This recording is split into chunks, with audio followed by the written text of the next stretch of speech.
In this video, I'm going to be using a platform called Canva to create content for our websites. So what I'm going to do is I'm going to come here to Google and bring up a new Google window.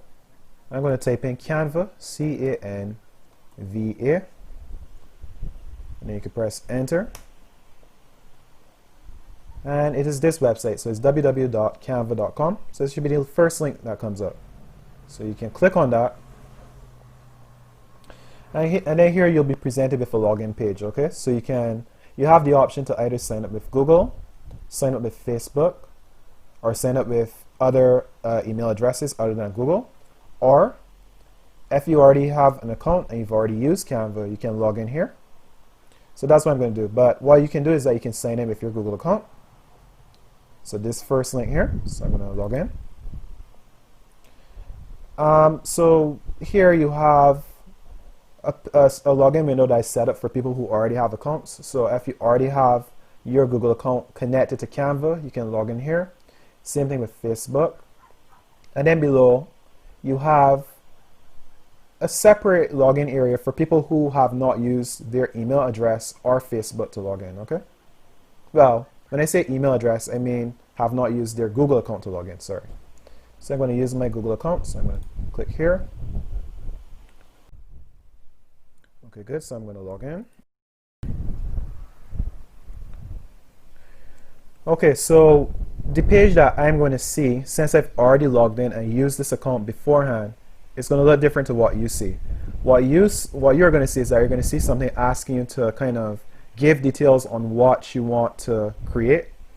So you can pretty much ignore most of that and skip it until you reach your main interface area here, okay? So what we're mostly going to focus on is we're going to focus on looking for different templates we can use to create things. So there's multiple ways you can do that. You can use the search box here at the top. So I can, for example, if I wanted to do WordPress templates, you see here that it has WordPress templates, and pretty much anything you can think of you could type in here. If I wanted to do flyers, I could type in flyers. See? If I wanted to do even things like Facebook post or whatever, I could type in face, and you can see here that it has a list of different options for creating Facebook content. Or alternatively, instead of using the search box, you can scroll down, and here you have different sections you can create content for. So you have recommended. So we see here that we have presentation, logo, infographic, A4, etc. And these all, if you hover over your cursor over them, all display a size, okay? So the size for presentations is 1920 by 1080 and so on, right? So infographic has its own size, logo has its own size, and so on. You also have social media as a section. So you have Instagram posts, Instagram story, etc. Another section is events and so on. So you have the ability to create content for a wide range of different things, okay? You can see here that if we continue scrolling down, you can see that it has an area here for your designs. So these are different projects you would have worked on. And as we get into actually creating something, you'll see how this works a little better. You have Instagram section here, Facebook, and if you keep scrolling, you'll see that it has a wide variety of different sections, okay? So what I'm going to do now is, just as an example, I'm going to show you how we actually create things in Canva, okay? So let's say, for example, I wanted to create something of a certain size to put on my website. I could come here to custom dimensions. So I'm not using any of the predetermined settings or sections that I have here. I'm going to put in my own sizing. So we do that by clicking here on custom dimensions. And let's say that I had something that I wanted to create for that has a size of 400 by 400 pixels. What I would do is I'll type 400 in width and 400 in height. And you have here the units that are being used to determine the size. So by default, it's going to have pixels, which is represented by the px here. But if I click on this, I can also do it in inches, millimeters, centimeters, and so on. Okay. So good. So for now, I'm going to stick on pixels and I'm going to put it at 400 by 400. And when you've done setting up your different settings like your height and your width and so on, you then click Create New Design. And what happens is that you're given a blank sheet in the middle for you to put your different elements on. Okay. And what happens is that you have on the left side here, you have an area that provides you with content to add to your sheet. Okay. So at the very top, we have templates we can add. So if we click on one, what happens is that it places itself onto the sheet that we're using. And you can see that what happens is that the template is actually sized properly to match the sizing that we chose. Okay, so this is a 400 by 400 template and it matches what we want perfectly. Okay, and you can actually edit these by clicking on them, and you can then start changing like the text and so on. So you can see here that you have a picture. If I wanted to, I could delete this picture like that. So I just clicked on it and then I clicked the delete key on my keyboard. And you can undo what you've done by holding Control and pressing Z, which is what I just did. So I deleted the picture and then I brought it back by pressing Control and then Z. You can also change the text here. So I could come in here and I could double click on the text and I can backspace it out, you know, and I could put that looks like a seahorse, so I could put seahorse, right? And there's more text here. I can change this as well. Okay, but when we are doing our content for our website, we're going to be more interested in creating our own stuff, most likely from scratch. Okay. So sometimes the templates are going to be appropriate and sometimes they're not. So what we can do is that we can look through some of these other settings here, these other options. So you have the option here in uploads to upload your own images and so on. So we can see here that these are 6 images that I would have uploaded beforehand. And to upload your own content, you just click on upload an image or video. And what happens is that it brings up a box so you can then pull your content from. Okay. All right, so I'm going to click here and show you. So if you click on upload an image or video, let me see, what I'm going to do is I'm going to click here on pictures, and we can see here that I have some type of image here for an error code I would have had. So to load it in, you know, all I have to do is I just have to click on it and click open or double click on it, and it's going to load itself into this tray here that has all the images I would have uploaded. Okay. It's going to take a minute. Good. So it's now loaded. So to use uploads that you have put on, you can just click on them. And what happens is that they overlay themselves on top of what you're working on. Okay. And with this image, there are multiple ways to manipulate it. So you can click on it and hold it to drag it around like that. See? And what happens is that as you move images around in Canva, the images try to align themselves relative to the canvas you're working on and also relative to the other content that you have in that canvas. Okay, and by canvas I mean the sheet that I'm working on here. Okay, so you can see here that as I move it around, it's trying to align itself centrally, vertically and horizontally, and it's also trying to align itself relative to the content that I already have here. Okay, so good. So that's moving it. You can also resize your image in different ways. So you can see that on the corners and on the edges, we have these handles, and we can click and hold on these handles to resize the image. Okay. So if we click and hold on one of the corners, that is going to scale not horizontally. It's going to scale diagonally. Sorry. What that means is that it's going to scale both your height and your width simultaneously. Okay. So you can see here that what's happening is that both the height and the width are changing at the same time. On the other hand, if I use a handle on an edge, you can see here that it is changing only in one direction, and that is the height. Okay. We can also adjust the width of the image by pulling on one of the handles on the left or right. Okay, so that's pretty much how we can deal with images in here. So for now, I'm going to delete this image by pressing delete on my keyboard, and we can move on. So the next option here is photos. So Canva has a wide variety of photos here that you can use. Some are for free and some are paid. So when you hover over different items in Canva, you'll see that they either have a free marker in the lower right corner, or in some cases you'll have to pay. I don't see any paid content yet, but as we move on, you'll start to see more and more paid content. So again, this works similarly to what happens with uploads. You click on something, it's brought in, and you can manipulate the image using the same controls we were using just now. Okay, so I'm going to delete this image. Now let's look at elements. Okay, now so this is the element section. So elements just refers to different shapes, and I suppose you could call it clip art that you can then add to your website. Well, sorry, to your project that you're working on here. So as you scroll down, you can see that you have shapes, you have grids, you have featured, stickers, charts, gradients, lines, a wide variety of different things you can add. Okay, so I'm going to look at shapes.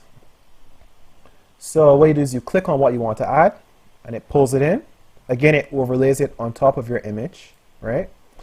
And again, you have the same options for resizing and moving it around that you had before. Okay. Some things that I did not mention before, however, is that this wheel down here with these curving arrows, this allows you to rotate your object. Okay. So you can see here that I'm pulling in a clockwise direction, and it is noting how far in degrees I've rotated this from its original position. Okay, so I'm going to pull it back down, and I'm going to put it back where it was before at 0 degrees. Okay, and another thing you can note here is that you have on this right side here at the top, you have the ability here to trash what you're working on at that point in time. So this square here that I brought in is highlighted, and I know that because it has a blue border around it, and the handles for resizing are also available. So I can actually click here to delete that, right? So let me add it again. Good. So that's the delete. You have an option here for duplication. So if I want to make multiple of this particular shape, multiple copies of this particular shape, I would just click here. You can see here that it has added another one. Alternatively, so I'm going to delete this one by pressing delete on the keyboard. Alternatively, I can also hold Alt on my keyboard, click and hold on the object, and then pull away from it to create a copy like that. So that's a new copy that I've created by just using the Alt key on my keyboard. Okay, so you have two options when it comes to that. You can either click here, or you can use the Alt key. Another option here is to lock. Okay, so if I was working on something and I did not want to make any changes to it, I wanted to keep it in a particular position, I would click on lock. You can see now that when I try to move this, it's not moving now. Okay, to reverse this, what you do is you click on it, and then you look for the lock icon here, and you click it again to unlock it, and now I can move it again. See? Good. We also have here link. So this allows you to add a link to a website to your image. Okay, so that's what that's for. We have here transparency. So from here I can actually adjust the transparency of the object I'm working on at that point in time. Okay, so that's what that's for. Next to that, you have copy style. So that's in the event that I wanted to take the color and apply it to something else, like that. See? And again, I'm going to undo this because I don't want this. I'm going to undo it by holding Control and pressing Z. Good. So that's what that's for. That's to copy the style or the color in most cases from one object to another. And what I did there is that I copied it from the square, the color of the square, and I applied that to the background. Okay.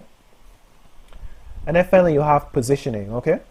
So with positioning now, from here, instead of trying to drag our object so that it matches the middle of our scene, what we can do is that we can come here and we can click top to carry it to top. We can click here to carry it to the middle. We can click here to carry it to the bottom.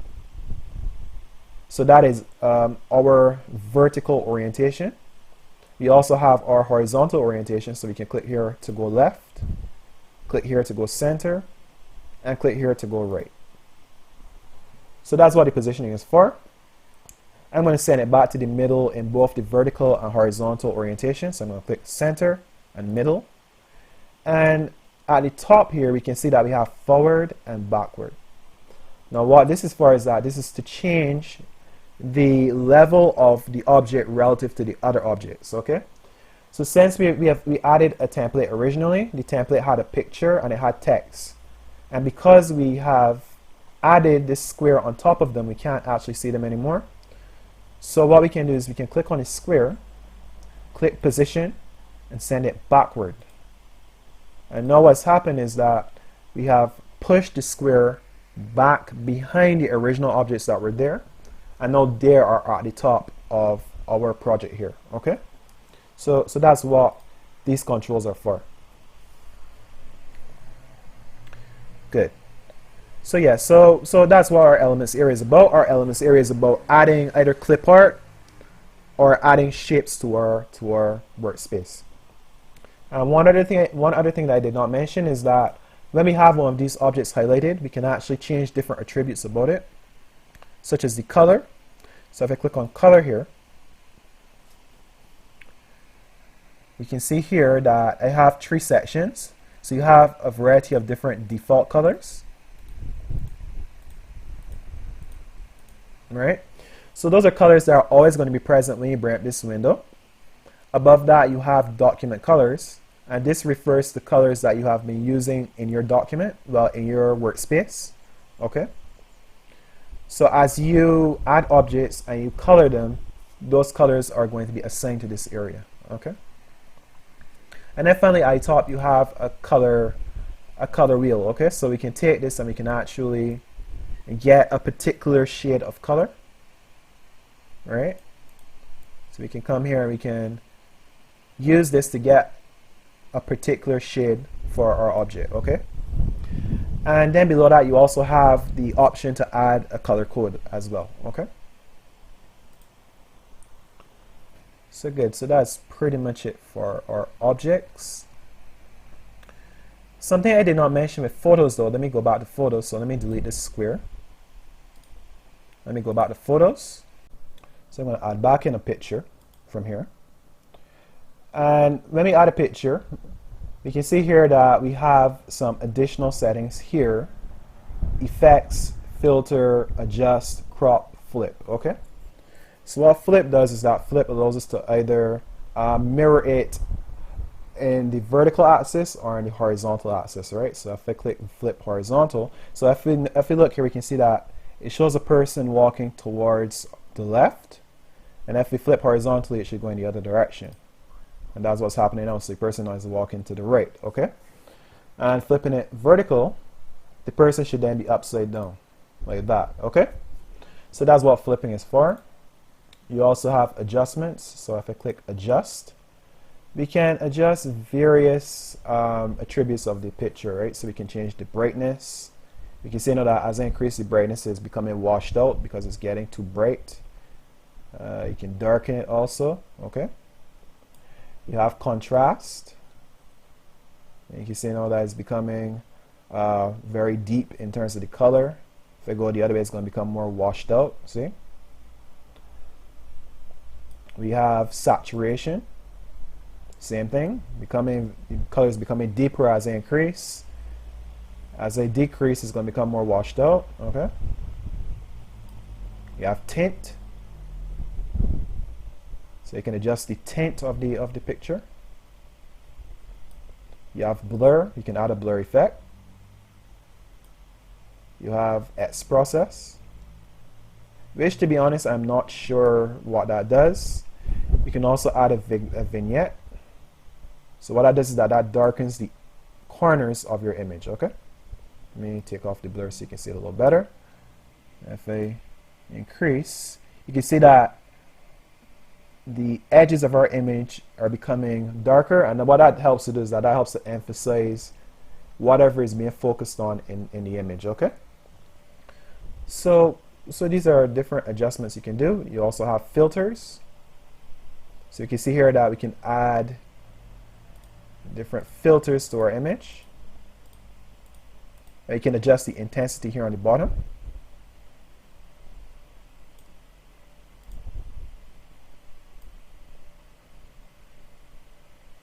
Good. Finally, we have effects. And with these effects, I believe that you have to pay for some of them. So you can use a background remover here, but that's a paid service. So paid services are shown here with this crown, okay? Or they're also shown with a $sign, okay? If I click on one of the other ones, let me see here.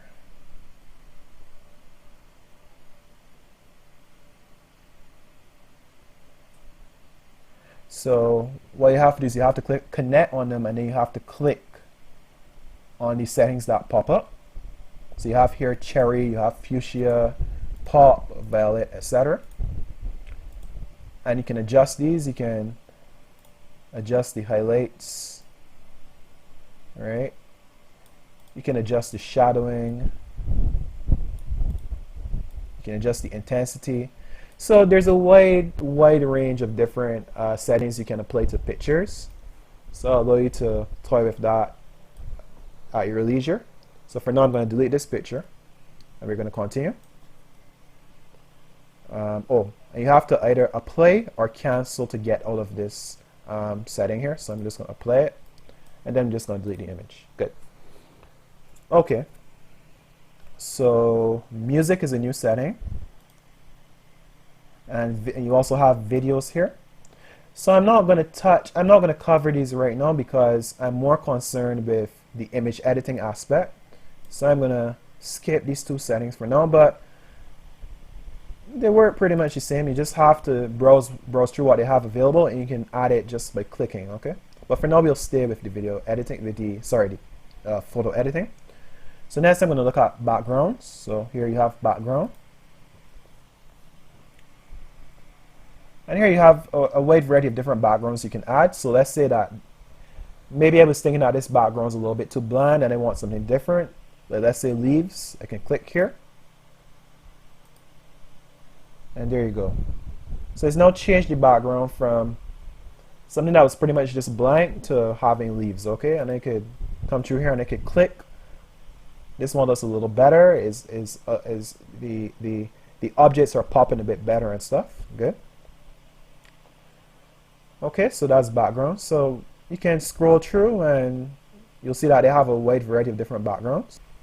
And you can actually come here to the top. You can also use solid backgrounds instead. So you can click here to get that. You can click here to get that, and so on. You can go through and you can click.